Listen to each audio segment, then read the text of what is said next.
Hello growers, my name's Chris and I'm here at One Stop, and today we are joined by Paul, and he is here to introduce to us the Hellion 750 watt adjuster wings new full fixture.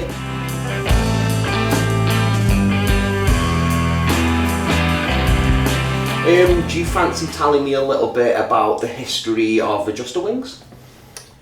The history of adjuster wings probably goes on for 20 years.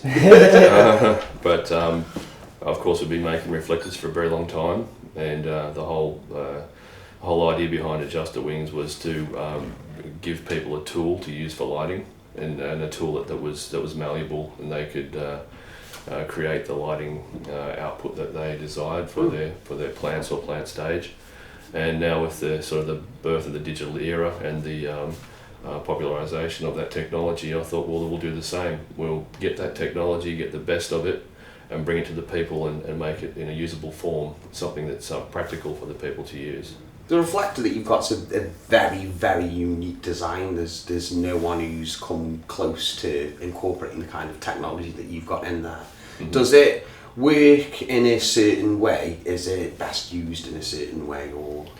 Well, being an adjustable reflector, it can be used in any way, and we say that you can emulate anyone else's reflector, to some extent with the adjustable wing reflector. However, it does really come into its own in close placement to the plants. There's nothing else that will spread the radiation, the light, and the heat so widely and so broadly, and allow such close placement to the plants.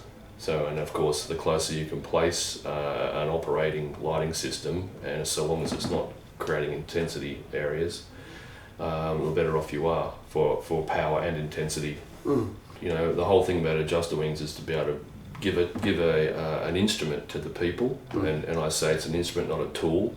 Like an instrument's like a guitar or a violin. The better you play, or the more you discover about the instrument, the better you become as a player. And the better you become as a player, the better the plants respond to the music that you create.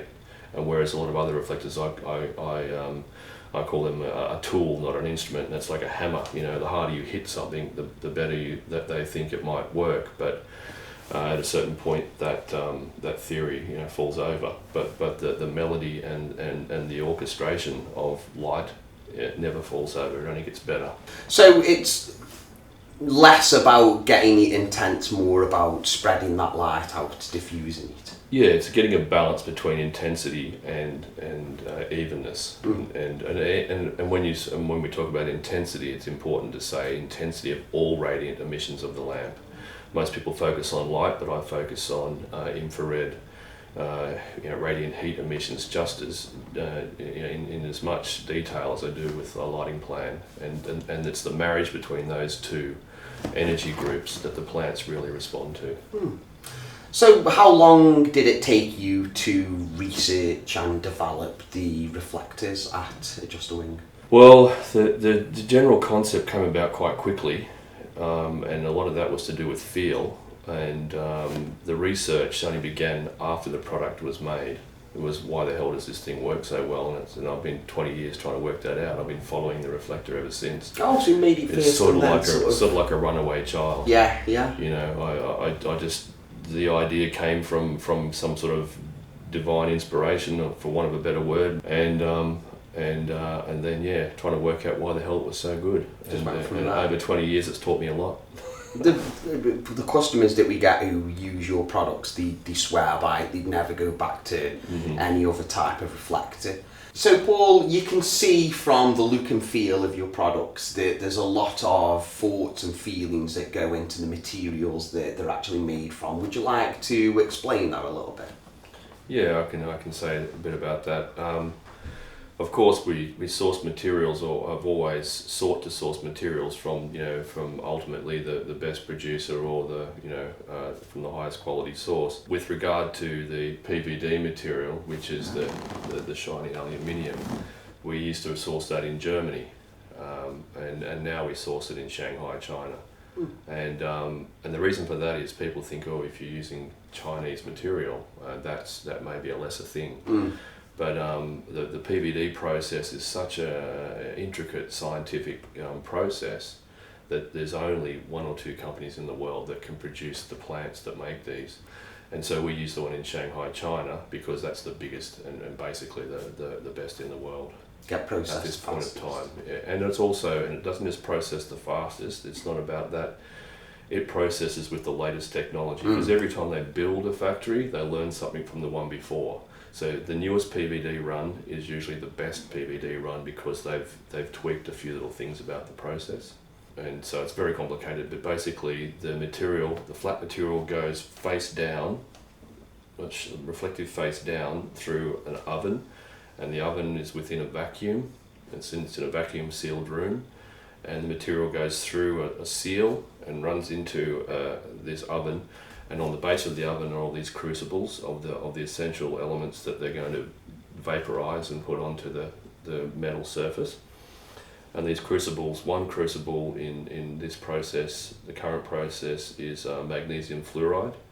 Magnesium fluoride is the same material that make optical lenses for all space telescopes. No way. So all the Hubble telescopes and things like that have magnesium fluoride lenses. It's the clearest, it's the most crystal clear substance that's known to man at this time for this sort of process.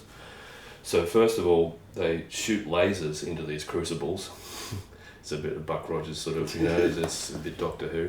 And the laser's got these big long Dalek-like noses, and they shoot these lasers into the crucibles and basically vaporize the elemental magnesium fluoride.